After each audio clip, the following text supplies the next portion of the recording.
লোক তার এক গাধাকে খেলার ছলে পুরাতন একটি বাড়ির ছাদে উঠালো। এতেই বেঁধে গেল বিশাল এক ঝামেলা। ওই গাধাটি আর বাড়ির ছাদ থেকে নিচে নামতে চায় না।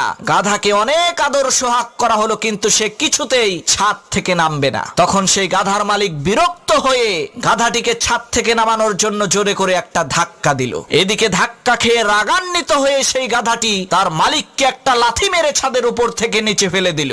এরপর সেই গাধাটি মনের আনন্দে জোরে জোরে ওই বাড়ির ছাদের উপরে লাফাতে থাকলো। এক পর্যায়ে ওই বাড়ির পুরাতন কাঠের ছাদ ভেঙে গাধাটি নিচে পড়ে মারাত্মক আহত হলো। তখন সেই গাধার মালিক বুঝতে পারলো গাধাকে কখনো উপরে উঠাতে নেই। যেই ব্যক্তি তাকে উপরে উঠাবে নিশ্চিত তার ক্ষতি হবে। যেইখানে গাধাকে উঠানো হবে সেই জায়গাটিরও ক্ষতি হবে, এমনকি সেই গাধা নিজেও ক্ষতির সম্মুখীন হবে। প্রিয় ভাইয়েরা, মনে রাখবেন, অযোগ্য লোকদেরকে যোগ্য স্থানে বসালে ওই গাধার মতোই পরিস্থিতি হবে।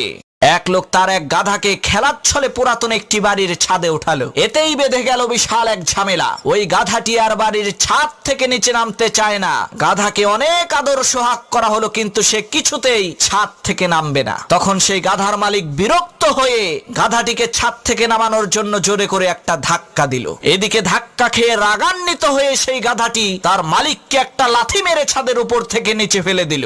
এরপর সেই গাধাটি মনের আনন্দে জোরে জোরে ওই বাড়ির ছাদের উপরে লাফাতে থাকলো। এক পর্যায়ে ওই বাড়ির পুরাতন কাঠের ছাদ ভেঙে গাধাটি নিচে পড়ে মারাত্মক আহত হলো। তখন সেই গাধার মালিক বুঝতে পারলো গাধাকে কখনো উপরে উঠাতে নেই। যেই ব্যক্তি তাকে উপরে উঠাবে নিশ্চিত তার ক্ষতি হবে। যেইখানে গাধাকে উঠানো হবে সেই জায়গাটিরও ক্ষতি হবে, এমনকি সেই গাধা নিজেও ক্ষতির সম্মুখীন হবে। প্রিয় ভাইয়েরা, মনে রাখবেন, অযোগ্য লোকদেরকে যোগ্য স্থানে বসালে ওই গাধার মতোই পরিস্থিতি হবে।